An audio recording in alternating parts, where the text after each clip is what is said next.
After spending a day ashore, we left Campbeltown together with yacht Carina. We were heading out into the Kilbrannan Sound, ready to sail up to our next destination at Loch Ranza. It was an overcast day, but the wind looked promising for a good sail.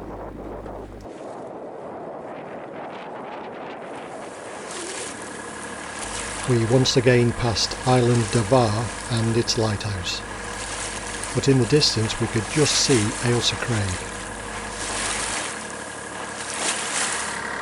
Well, just before we leave Campbeltown, I think I better do a quick tribute to Kenneth McKellar. Oh, Campbeltown, I wish you were whiskey, then drink you dry. Hey! That's enough. Yes, that was quite enough of that. The wind was from the southeast that day, giving us a broad reach over the starboard quarter. It was a really good day for sailing and very, very enjoyable.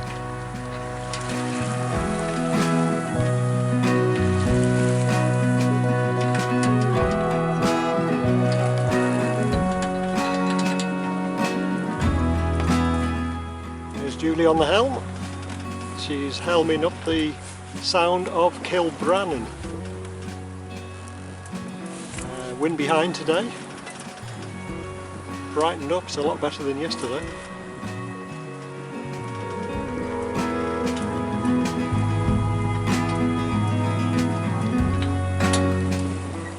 One of the highlights of the journey for me was the Isle of Arran. Absolutely beautiful, especially when the sun was shining on the high mountains. Fantastic. Just for once we had the sails pretty well balanced on Magic Hawk, and she was enjoying the sail, I think, going up the Kilbrannan Sound and surfing along on the waves. It was a really good day sailing. Unfortunately though, as we neared the top of Arran, the wind started to die and we had to motor in. Here's a couple more stills of Magic Hawk and Arran. Absolutely beautiful place.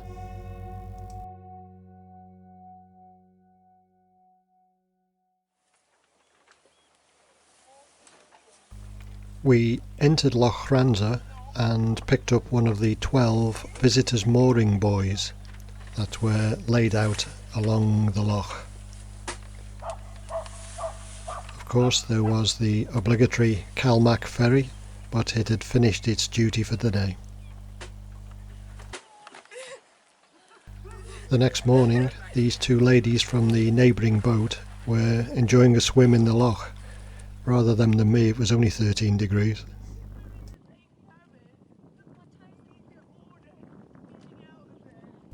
Yacht Carina had anchored further down the loch and her crew had enjoyed a walk to a local distillery.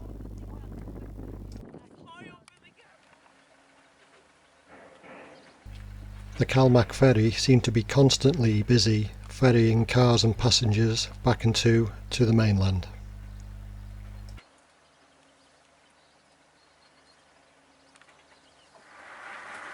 This yacht, which was in the loch, is of particular interest to our friend and fellow Westerly Seahawk owner Chris Dibble, as he has sailed on her on 2 occasions. It belongs to a gentleman called James Noble of Noble Marine, and he actually built the boat. He's now in his 80s and still enjoys sailing around the Clyde. It was a great looking boat, which we spotted a couple of times later on in the journey, albeit at a distance.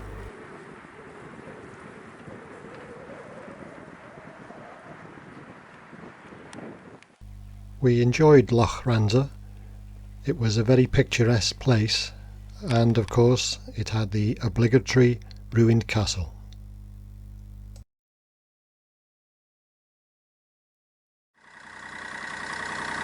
I've no idea even what day it is. What day is it? 16th of June. What day is that? Thursday? Is it? I think so.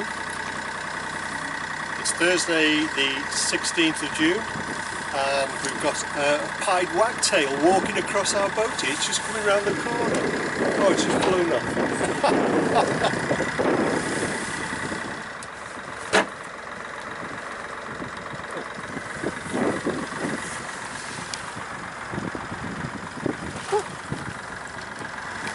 It's Thursday the 16th of June. It's around about 8 in the morning. We're just leaving Loch Ranza on the island of Arran, and we're going to head up the Kyles of Bute and ultimately head for Port Bannatyne or Rothesay on the other side. So that's today's plan.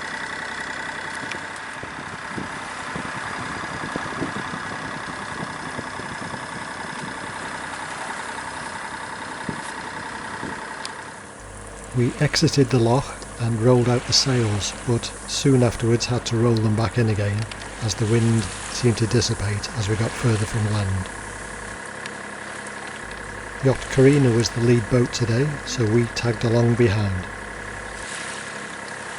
Well, come to Scotland, they said. The scenery is wonderful, they said.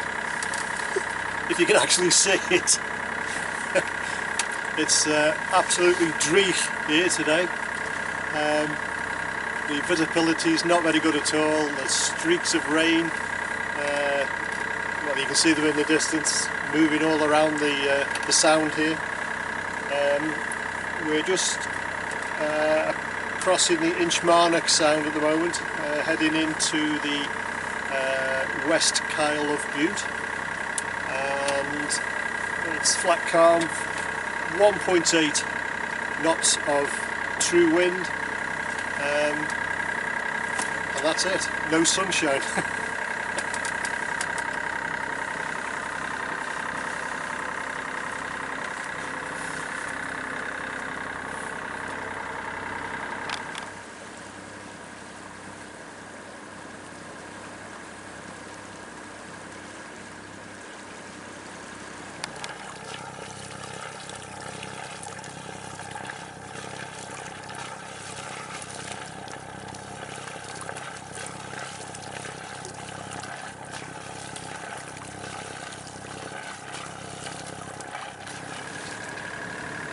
We're in the West Kyle,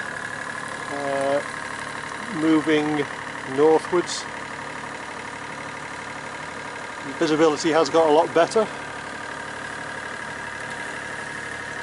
Very calm in here. We've got the tide slightly with us at the moment, which is okay. At least we can see a bit of greenery now.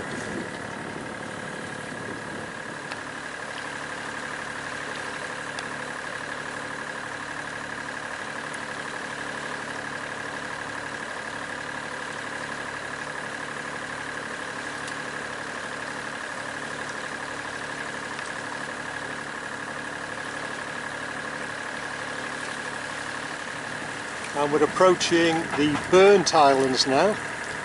This is where the tide runs quite fast through the northern channel here. It can be up to 5 knots at springs. It is springs today, but I think we're going through at a fairly slack time just before the high water, so it won't be too bad.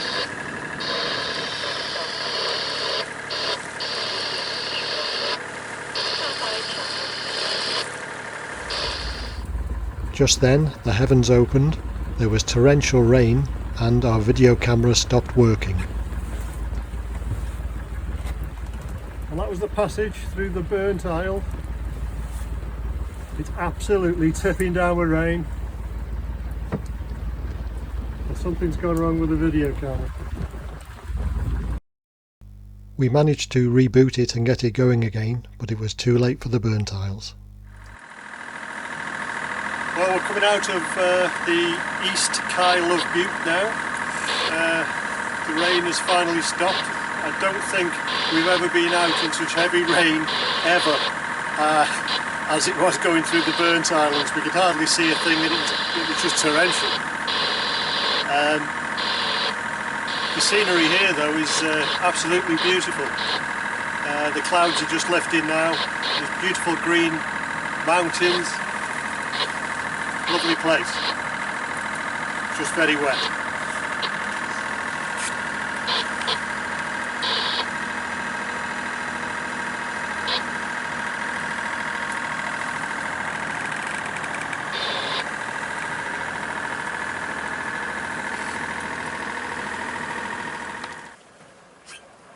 We exited the East Kyle and turned into Camis Bay and prepared to enter Port Bannatyne Marina.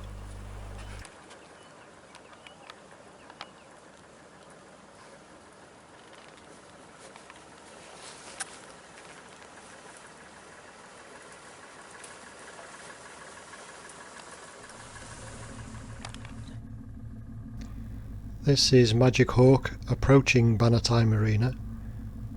There is a row of visitors' berths straight ahead as you enter the marina, but we moved into the first one available, which was next to Yacht Carina. Our cruising friends John and Julie were waiting on the pontoon finger, ready to take our lines, for which we were very grateful.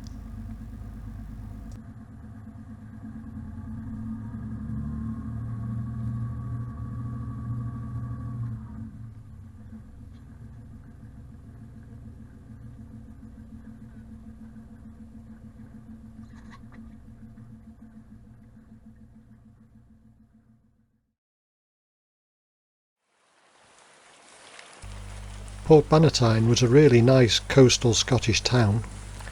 Not a great deal of facilities there.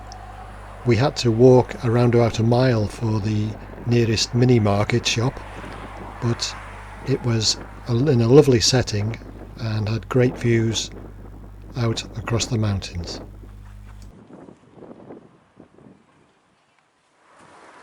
Just waiting for the bus to go into, where is it? Rothesay. Rothesay, that's right.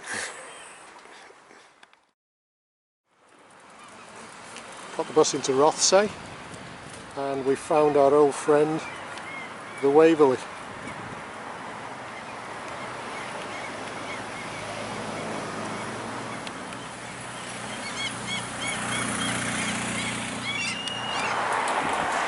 We had heard about the Victorian toilets in Rothesay, so we had to go and find them and have a look.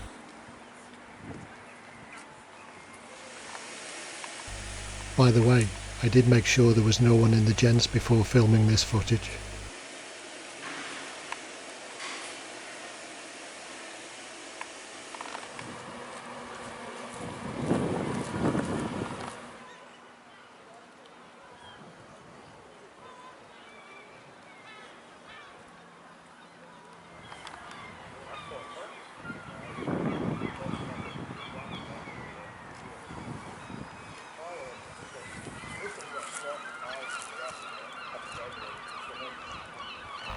We walked past the old castle and had intended to go to the museum, however it was a little late in the day. We decided instead to walk along a hillside path which gave us great views of the town.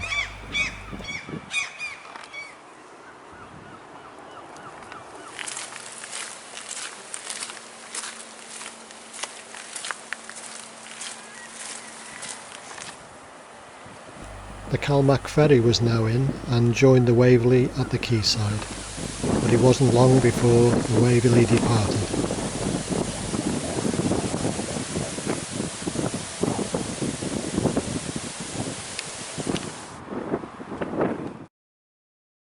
The following day, strong winds were holding us up again on our journey, so we caught the bus to Mount Stewart, which is the ancestral home of the Marquess of Bute.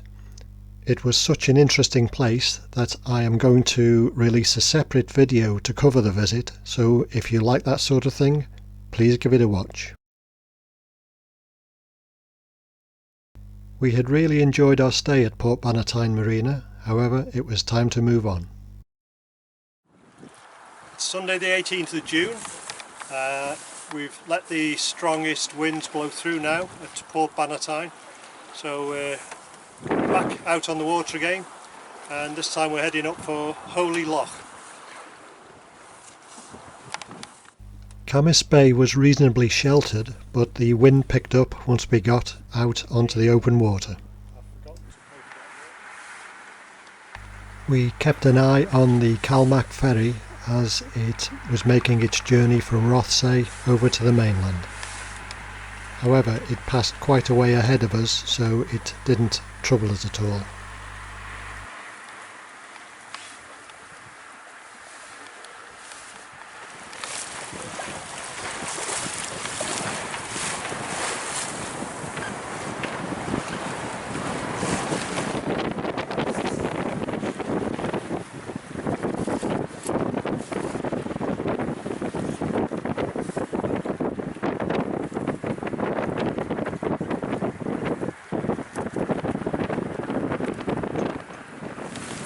We're just sailing past Cape Marina now,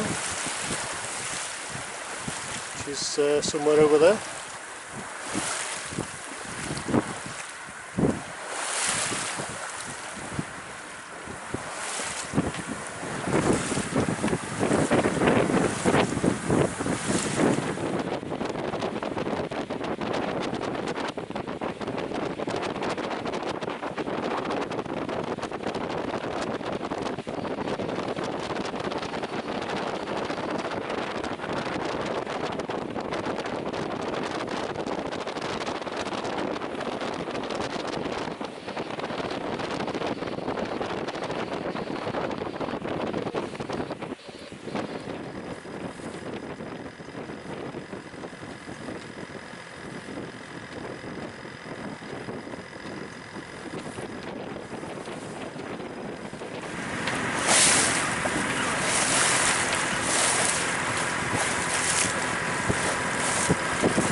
Got the engine on now because we're just about to enter Holy Loch.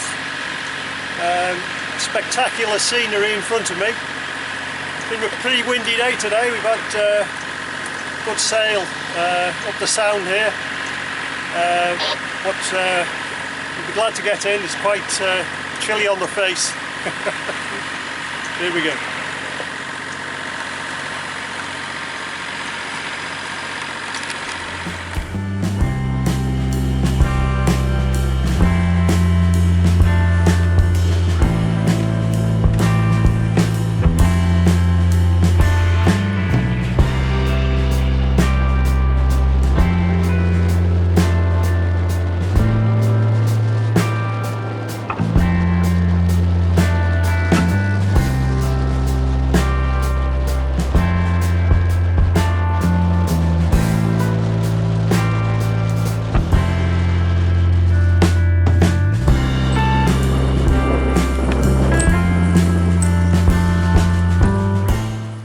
View around Holy Loch.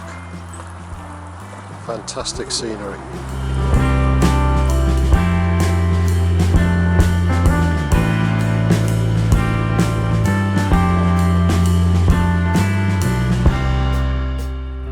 Julie and I agreed that the views around Holy Loch Marina were the best that we encountered during our time in the Clyde.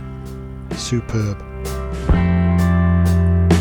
One of the things that attracted us to Holy Loch was the fact that they had laundry facilities. The glamorous side of cruising life.